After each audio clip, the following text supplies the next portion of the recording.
Buongiorno a tutti, bentornati a Parlando Liberamente, la nostra intervista settimanale con i protagonisti della politica, dell'attualità, del giornalismo. Oggi abbiamo con noi l'inviato di guerra ed editorialista del giornale Gian Michalessin, che dovrebbe già essere in collegamento. Ci sei, Gian? Sono qui, buongiorno a voi. Buongiorno e benvenuto su Radio Libertà. Grazie, buongiorno. Dunque sono molto contento di averti con noi oggi perché nei giorni scorsi sei stato a mio giudizio uno dei pochi, diciamo, che ha deviato un po' dalla narrazione mainstream sulla strategia di Trump, no? Cioè la narrazione mainstream sostanzialmente è la solita reductio ad Hitlerum, no? Per cui Trump è un misto di follia, istinti totalitari che sta disfacendo la democrazia americana. Se usciamo dalla paranoia invece entriamo nell'analisi, appunto ci siamo imbattuti in questa tua riflessione dove secondo me stani il non detto strategico che potrebbe spiegare l'apparente, come dirti, follia rapsodica di Trump, e cioè la sua percezione che oggi la sfida globale, epocale, che sta davanti all'America e anche al mondo libero è quella posta dal dragone cinese, e che tutte le sue azioni, ivi compreso la sua conduzione del dossier russo-ucraino, si spiega alla luce di questa consapevolezza. Ci vuoi spiegare in che senso lo intendi tu? Se guardiamo la politica russa, la politica economica russa e quella cinese negli anni successivi al 2022 e alle sanzioni economiche durissime imposte dall'Occidente, vediamo che la Russia cosa ha fatto? Ha semplicemente cercato di deviare i propri commerci. La Russia tradizionalmente è stata la fornitrice di energia all'Europa in cambio dei manufatti che l'Europa gli forniva. Dal momento in cui l'Europa ha chiuso le porte al gas e al petrolio russo, cosa ha fatto Putin? È andato da Xi Jinping e gli ha proposto di riversare in Cina, che ha un disperato bisogno di energia per crescere la propria produzione industriale, il proprio petrolio e il proprio gas. Non a caso è in progettazione, anzi è in fase di avanzata costruzione il gasdotto Power of Siberia, che nel 2030 porterà in Cina l'80% del gas che una volta arrivava in Europa. Questo cosa significa? Che la Cina avrà a disposizione tutta l'energia necessaria per crescere la propria potenza industriale e trasformarsi nella prima potenza economica mondiale, oltre a poter beneficiare anche di altre risorse, materiali, metalli, tungsteno, insomma tutta quella cassaforte energetica e di materie prime di cui la Russia è sicuramente uno dei principali produttori mondiali. E quindi Trump cosa ha visto in questa operazione? Ha visto un sostanziale effetto boomerang delle sanzioni, un effetto boomerang che avrebbe ridotto gli Stati Uniti in seconda potenza mondiale rispetto alla Cina, le avrebbe messo in una seria inferiorità nei confronti sia dal punto di vista economico sia dal punto di vista militare nei confronti della Cina. Anche militare addirittura? Anche militare, perché ricordiamo che la ricerca militare è strettamente legata alle risorse che può investire nella scienza e nella tecnologia. Certo. E quindi sviluppando la propria industria, sviluppando la propria potenza economica, la Cina, che già sta crescendo molto velocemente dal punto di vista militare, oggi la sua flotta marittima militare è seconda solo a quella americana, sarebbe diventata la prima potenza anche dal punto di vista militare, quindi avrebbe costituito una gravissima minaccia molto più pericolosa di quella russa, perché la Russia, ricordiamocelo, non ha mai avuto ambizioni con Putin di grande potenza planetaria, mentre la Cina e Xi Jinping sicuramente ce l'ha. Certo, è forse un nostro abbaglio eurocentrico invece, come dire, no? Invertire l'ordine delle priorità, ecco. Un abbaglio eurocentrico anche perché l'Europa ci ha perso tantissimo in questa guerra. L'Europa ha ridotto proprio la sua capacità industriale, lo vediamo in Germania, ma lo vediamo anche in Francia, rinunciando all'energia russa. E tradizionalmente la politica russa e gli obiettivi della Russia e gli obiettivi di Vladimir Putin era quello di avere un rapporto con l'Europa in cui appunto lui forniva l'energia e l'Europa gli forniva quei prodotti industriali, quei prodotti di manufatti che la Russia non è mai stata in grado di produrre. Certo. Rompendo questa equazione, l'economia europea si è suicidata. Vediamo la Germania. Assolutamente. E volevo chiederti, tornando alla, come dire, la logica che può guidare Trump, forse allora, diciamo, al netto sicuramente dell'irritualità e della, come dire, dirompenza del personaggio, però lui forse sta anche replicando un asse. Abbiamo perso il collegamento, forse, scusate. Questi sono gli imprevisti della diretta, una frase trita e ritrita, ma in quanto vera, perché effettivamente possono accadere, quindi col nostro valentissimo Simone stiamo rimediando. Stavamo parlando con Gian Michalessin del fatto che insomma ci si può sedere sulla narrazione per cui Trump è un pazzo in camicia nera, ma essendo insomma il presidente eletto dagli americani è lievemente semplicistica, oppure sia guidato nella sua azione da un obiettivo, anche un orizzonte strategico probabilmente, ci stava dicendo Michalessi, in questa cosa è la competizione col dragone cinese. Dovrebbe essere tornato con noi Gian Michalessin, sei di nuovo Eccoci qua, ecco, siamo di nuovo qua. Eccoci qua. No, ti volevo chiedere, in realtà Trump, potremmo dire, sta perseguendo un asse della diplomazia americana, almeno dai tempi di Nixon e Kissinger, cioè il dogma per cui bisogna fare di tutto per evitare la saldatura tra i giganti asiatici, ovviamente invertendo le priorità, nel senso che oggi la minaccia è la Cina, non è la Russia, ecco.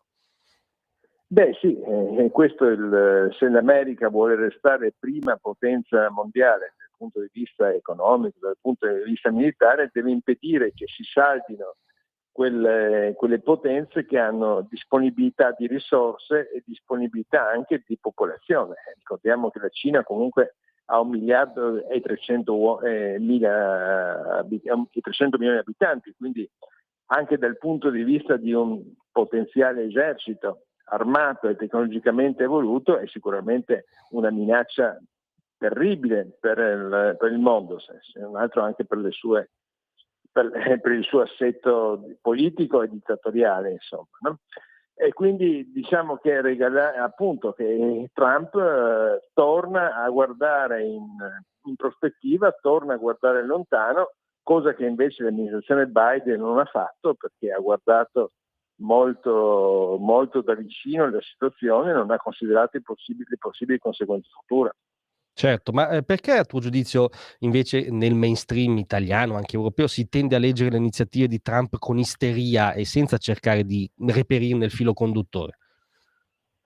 Perché Trump è stato condannato dalla nostra stampa di sinistra, dalla nostra stampa appunto del mainstream, come hai detto giustamente tu, come un personaggio che non va considerato. Ci siamo dimenticati che questo secondo Trump è un Trump che ha preparato la sua ascesa, il suo ritorno alla Casa Bianca per 4 anni, con una nutrita schiera di esperti che lo hanno accompagnato in questa ascesa, e quindi quello che sta facendo è frutto di un pensiero che è stato a lungo elaborato, a lungo pensato, e non è più sicuramente il Trump che improvvisava del primo mandato.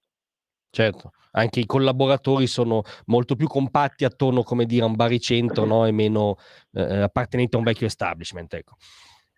Sì, no, certamente una squadra molto più compatta, perché Trump ha capito l'elezione del primo mandato quando gli uomini che lui aveva messo nelle posizioni di comando alla Casa Bianca, nei centri strategici, erano uomini scelti così un po' a caso, senza avere una squadra. Quella che si è presentata oggi con Donald Trump alla Casa Bianca è una squadra di uomini molto fidati, uomini con cui Trump ha rapporti decennali, uomini che molto probabilmente resteranno compatti intorno a lui, non gli si frapporranno, e soprattutto quello a cui mira Trump è l'eliminazione del cosiddetto deep state, lo stato profondo, ovvero sia quell'alleanza tra strutture industriali e capitale e industria militare che a suo avviso ha compromesso il suo primo mandato, con un pensiero anche all'FBI e alla CIA, che infatti sta seriamente rimaneggiando. Certo, quello che Eisenhower chiamava complesso militare industriale, se Il vogliamo, complesso militare industriale, esattamente. e non era Proprio un quello. pazzo Eisenhower, voglio dire, non era un estremista, direi né tantomeno un criptofascista, abbastanza difficile, ecco, accusarlo di questo. Volevo invece chiederti una cosa più di sguardo prospettico, diciamo. A tuo giudizio, l'America e la Cina sono un po' avvinghiate nella famosa trappola di Tucidide, per cui una potenza egemone, una potenza in ascesa che la sfida, prima o poi sboccheranno in un conflitto bellico per forza? Beh, nel lungo gli stessi analisti americani la vedono così, insomma, soprattutto gli analisti militari intravedono nello sviluppo della Marina, dell'esercito, dell'aviazione della Cina la volontà di arrivare, se non a uno scontro, a una seria contrapposizione. Questo è sicuramente visto come un pericolo da gran parte degli analisti americani. È difficile che si arrivi a una possibile alleanza, anche perché Xi Jinping ha detto chiaramente che la Cina deve imporsi come prima grande potenza. Xi Jinping non è sicuramente un moderato, è uno che ha messo il proprio pensiero nella Costituzione, è uno che ha sviluppato l'esercito, è uno che ha detto che la Cina deve rigenerarsi, deve ridiventare grande potenza. Quindi tutte parole che fanno pensare a uno sviluppo che non va sicuramente verso una direzione pacifica. Certo, e il fatto recente che il Dipartimento di Stato americano ha tolto dalla sua pagina online il riferimento all'unica Cina sostanzialmente, no? La dottrina dell'unica Cina sulla questione di Taiwan, insomma, è casuale o è un segnale che va nella direzione di cui parlavi? Ma è difficile da interpretare quale sia la politica per quel che riguarda Taiwan e Formosa di Trump, perché nella politica di Trump, che non è molto attento alle questioni formali, alle vecchie alleanze, Taiwan potrebbe anche rappresentare qualcosa di scarso interesse da cedere magari anche alla Cina in cambio di un accordo economico o di un'intesa precisa, di una spartizione del mondo. Certo, invece, però, dall'altra parte anche tenere aperta questa ipotesi, ovvero sia quella che in caso di scontro con la Cina Taiwan diventa un caposaldo importante da difendere, è un'altra opzione. Diciamo che nella politica di Trump si tengono aperte tutte le possibilità. Sì, certo, è quello un po' che non capiamo noi. A me fa venire in mente un vecchio aforisma di Roosevelt Theodore, però non Franklin Delano, no? Che diceva: sì, sempre sorridente con tutti, ma porta sempre con te un nodoso bastone. Mi sembra questo un po' l'agire di Trump, ecco. Beh sì, lo vediamo anche in tutte le sue prese di posizione, no? A volte sembra molto aggressivo, ma lo fa per arrivare a un negoziato, a volte sembra molto disponibile ed è pronto invece ad attaccare. Vediamo come è andato ad esempio fino ad adesso con la questione del Canada e del Golfo del Messico diventato Golfo d'America. È servito per avviare una trattativa con i due stati, con il Canada e con il Messico, per la questione dei migranti, per il controllo delle frontiere. E fin qui la strategia o la tattica di Trump ha funzionato, mettendo sul tavolo due questioni che lasciano aperte comunque lo scontro e la possibilità che quello scontro si inasprisca di nuovo e che quindi lasci spazio a Trump per ulteriori richieste. Certo, tra l'altro c'è un dato fattuale che anche questo mi sembra rimosso con abbastanza nonchalance, no, dalle cronache isteriche di questi giorni, per cui questo approccio, piaccia o no, che ci hai appena descritto tu, è l'unico che nei tempi recenti ha, come dire, tenuto buono l'orso russo, no? Nel senso che nel primo mandato Trump sono gli unici 4 anni in cui Vladimir Putin non ha aggredito nessun vicino, non ha invaso nessuno, quindi quantomeno c'è una, come dire, un'efficacia fattuale da riconoscere, ecco. Beh, sicuramente Trump, proprio per questa sua imprevedibilità, fa anche paura, perché quando il nemico è prevedibile, chiaramente uno può misurare le proprie mosse. Con un personaggio imprevedibile come Trump e come la sua corte, diventa molto rischioso fare mosse che possono portare a uno scontro diretto con gli Stati Uniti.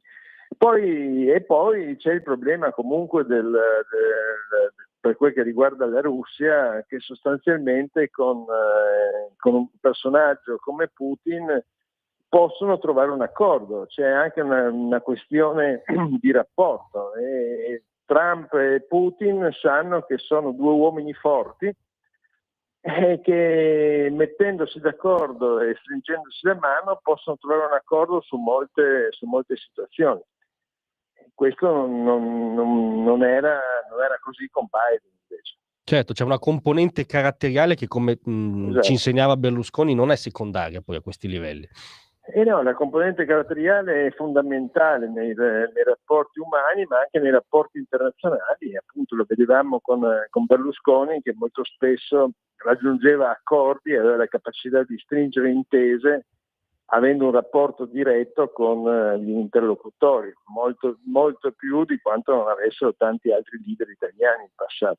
Assolutamente. Tra l'altro in queste ore quella famosa foto di Pratica di Mare, no, che sembrava un'era geopolitica fa, riacquisisce attualità, no, sul nuovo dialogo America-Russia, ecco.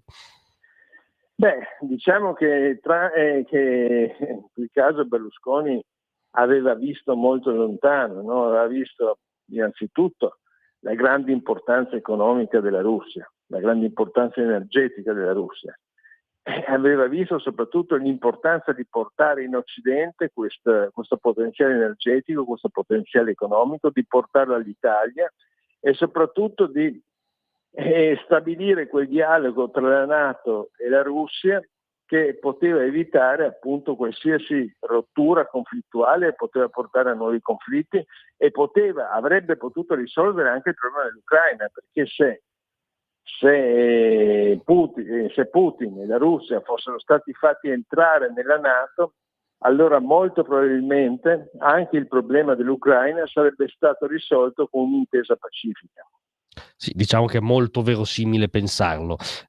Facciamo una pausa solo di 30 secondi, un mini spot e torniamo subito con Gianmica Lessin.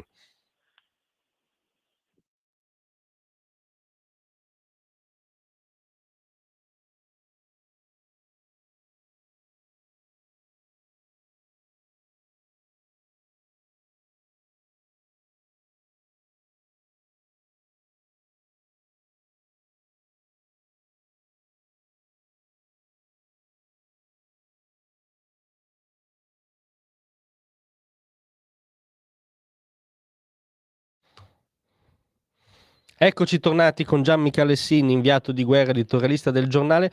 Volevo farti l'ultima domanda, diciamo, trampiana, poi volevo andare un po' sulle cose nostre come Europa e Italia.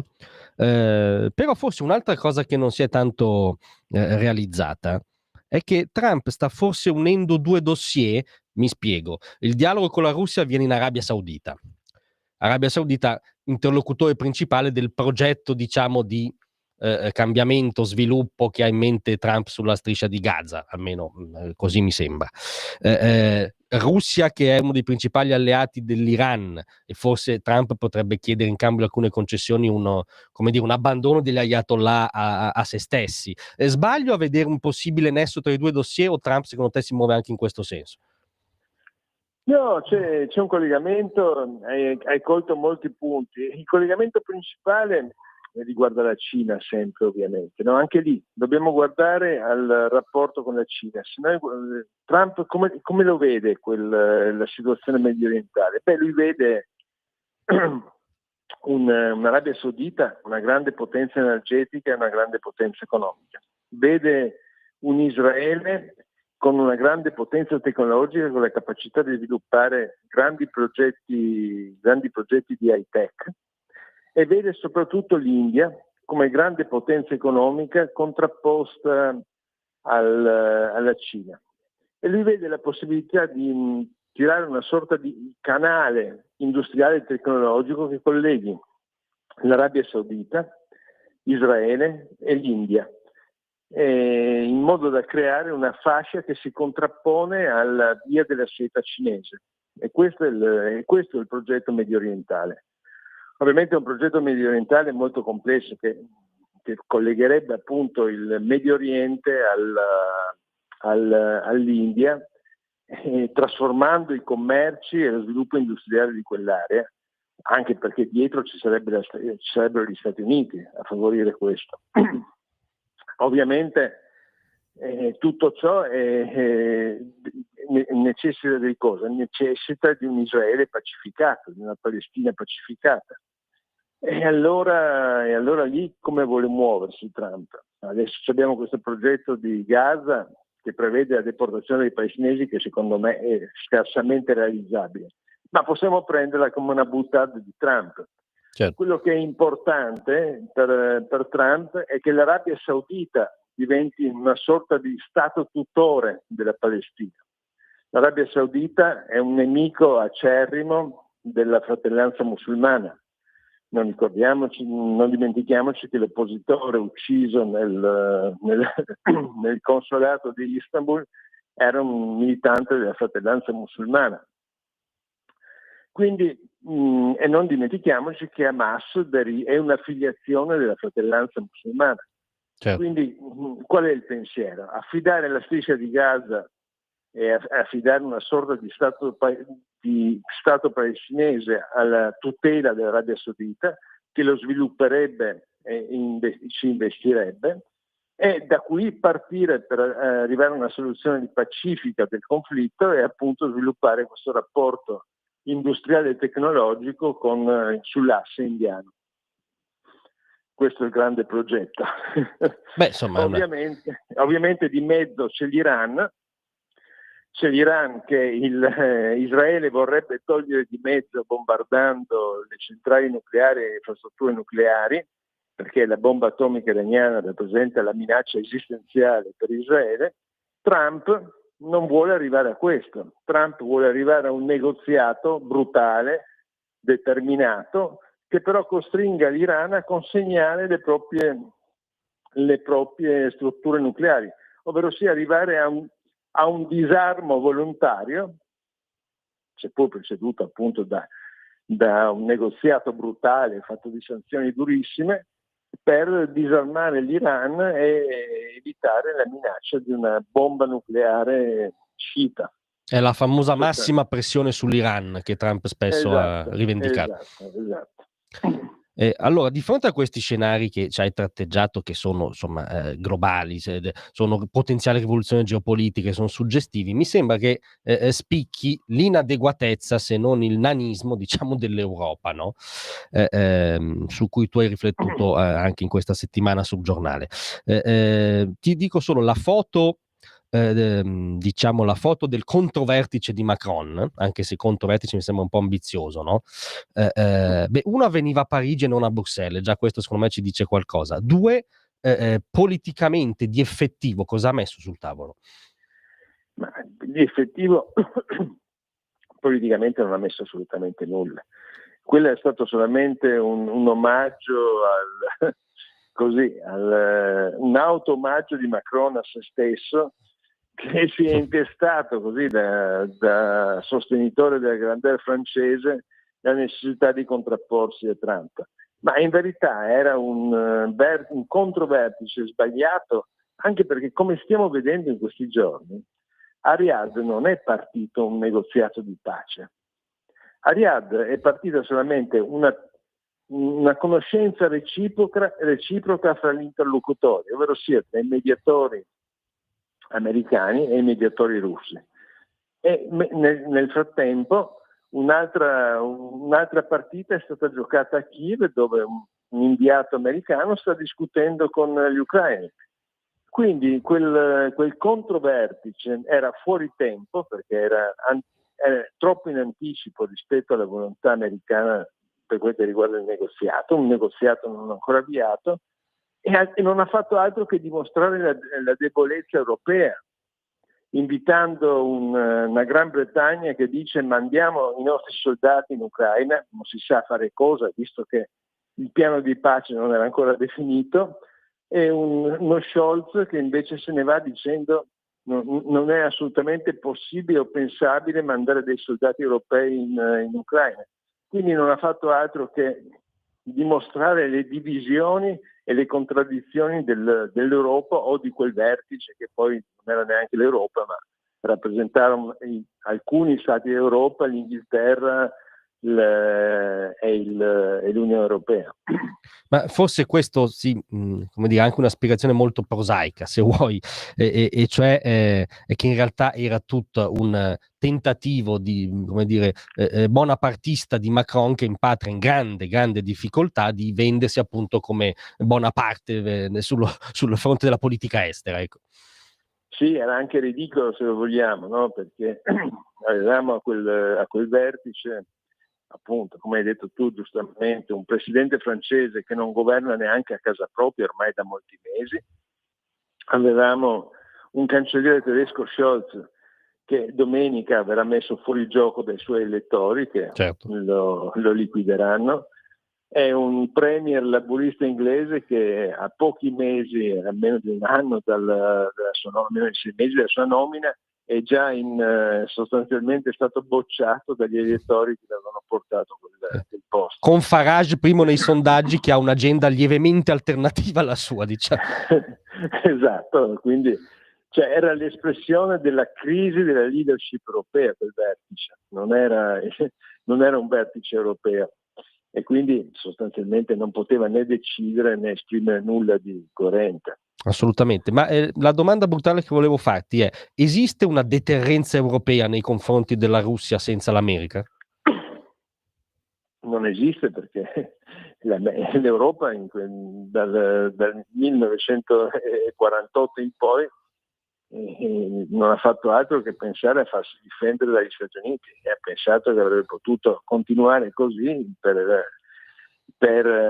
sempre. È una scelta sicuramente comoda, una scelta che ci ha garantito tanto welfare, tanti servizi, tante strutture, ma che non può essere continuata, anche perché non sei grande potenza come pretende di essere l'Europa se non hai un esercito e una difesa che è in grado di garantire la sicurezza dei tuoi cittadini.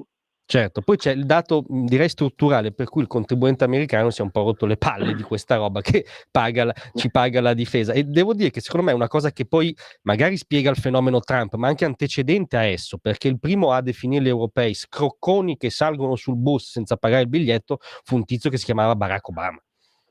Sì, ma ricordiamoci che lo scroccone scrocca il biglietto del bus, ma resta povero anche dal punto di vista della tecnologia e della capacità di sviluppo del proprio popolo, perché diciamo che la difesa è un grande incubatore della ricerca scientifica.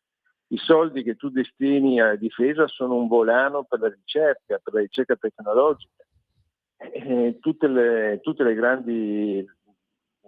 grandi passi in avanti fatti dagli Stati Uniti negli ultimi anni sono dovuti anche al volano della difesa e della ricerca che è stata fatta in quel campo. Non investendo in difesa, l'Europa si è condannata sostanzialmente a farsi retrocedere tecnologicamente dal punto di vista scientifico dagli Stati Uniti. Certo, ma in questo scenario di inadeguatezza complessiva, no, del vecchio continente, il nostro governo è posizionato in modo, direi, felicemente eccentrico, cioè è potenzialmente quello che ha il rapporto privilegiato con l'amministrazione Trump. Come si può sfruttare questo dato, a tuo giudizio? Beh, il primo elemento, il primo passo importante da fare è proprio sull'Ucraina. Noi abbiamo oggi una grossissima spada di Damocle sospesa sull'Europa, un'Europa che già oggi è in gravissima crisi economica, crisi industriale. E questa è la spada di Damocle della ricostruzione dell'Ucraina. Nei progetti di Trump i 500 e passa miliardi di costi della ricostruzione ucraina non peseranno sugli Stati Uniti, che hanno detto abbiamo già dato abbastanza aiuti, vi abbiamo dato abbastanza armi e metà di quegli aiuti ve li siete mangiati perché non sappiamo dove siano finiti, quindi la ricostruzione ve la farete pagare da qualcun altro. Qualcun altro siamo ovviamente noi, paladini di Zelensky e dell'Ucraina fino all'ultimo. Quale può essere il lavoro della nostra diplomazia e del governo italiano? Beh, innanzitutto arrivare a una mediazione per spartire e non spalmare soltanto sull'Europa il costo, il costo di questi 500 miliardi necessari per la ricostruzione dell'Ucraina, che sarebbero un colpo mortale per l'economia e per l'industria europea. Certo. Ottimo, volevo cambiare diciamo brutalmente pagina, ma perché un altro tema su cui ti sei esercitato ultimamente, non è un tema in realtà su cui ti sei esercitato, avevi una notizia, perché esistono ancora dei giornalisti che hanno delle notizie ogni tanto, riguarda il famoso caso Paragon, no? Che è un po' così la spy story, no? Che è come dire, l'ultima storia che regge il pericolo fascismo nella narrazione mainstream, per cui c'è un governo che spia giornalisti, attivisti, oppositori e via dicendo. Invece tu ti sei imbattuto appunto in una notizia e ci hai dato una possibile versione alternativa del caso Paragon, o almeno di alcuni episodi. Ci vuoi raccontare anzitutto, ecco, il punto di partenza? Allora, il punto di partenza è il caso Al-Masri, no? Questo torturatore libico che arriva in Italia e viene liberato, no? A un certo punto, quando viene liberato, salgono a ribalta alcuni personaggi, tra cui un rifugiato sudanese, che incominciano a raccontare tutto quello che questo torturatore libico avrebbe fatto ai migranti, tutte le sevizie inferte. E quindi si incomincia a parlare del caso del Masri, e il caso del Masri viene tirato fuori come il caso per cui il governo avrebbe tutto l'interesse a mettere a tacere alcuni personaggi, come questo rifugiato sudanese, e tutta quella corte di sostenitori dei migranti che ruotano intorno ad associazioni, a ONG come Mediterranea, che sono quelli sostanzialmente che poi, secondo Apple, sarebbero sottoposti all'intercettazione con questo spyware israeliano. Certo, nella persona anche di Luca Casarini. Tra cui Luca Casarini. Cosa mi è successo lavorando su questo caso? Mi è successo di imbattermi in una comunicazione che parte dal Dipartimento Pubblica Sicurezza del Ministero dell'Interno e spiega che questo rifugiato sudanese, che tanto ha raccontato alle televisioni e ai media italiane sulle sevizie imposte dal torturatore libico ai migranti, questo Davide Iambio, in verità, secondo una comunicazione del nostro Ministero dell'Interno del 6 maggio 2024, era sotto inchiesta era indagato dalla Procura di Palermo, dalla Procura distrettuale di Palermo. E in questa comunicazione del Ministero dell'Interno, che è diretta ai nostri servizi di sicurezza, ci spiega anche che il Davide Iambio era sottoposto a intercettazione telefonica e che i suoi telefoni erano controllati. Le sue utenze, tra l'altro, gli erano state date da alcuni esponenti di Mediterranea ONG, la ONG di Luca Casarini, e quindi lui aveva a disposizione dei telefoni che gli erano stati dati dalla Mediterranea ONG, che erano sotto controllo, che erano intercettati. Ma erano intercettati non dal governo, erano intercettati dai giudici di Palermo. E quindi evidentemente c'è qualcosa che non funziona, perché o il grande complotto, o il nostro governo spiava per mettere a tacere tutte le voci sul caso Al Masri, oppure c'è qualcos'altro. C'è un'inchiesta che non partiva dal governo, che partiva dalla Procura distrettuale di Palermo e puntava ad accertare altre cose. Quali altre cose? L'oggetto della comunicazione diceva questo. Diceva ONG Mediterranea Saving Humans, attività di agevolazione degli spostamenti di migranti clandestini sul territorio nazionale. Quindi qualcosa che riguardava lo sfruttamento dei migranti. Ma si tratta di un'inchiesta non fatta dal governo, fatta dalla Procura distrettuale di Palermo, e che è molto precedente, almeno di un anno, alle notizie sul caso Al Masri. Da questo punto di vista, questa ricostruzione, diciamo, coincide con quanto ha detto Nordio in Parlamento, cioè non ci sono state intercettazioni disposte dal governo o dalla polizia penitenziaria. Le intercettazioni le dispone l'autorità giudiziaria, il che collima con quanto c'è descritto finora, insomma. Questo è quello che io leggo tra le carte, su una carta ufficiale del Ministero dell'Interno.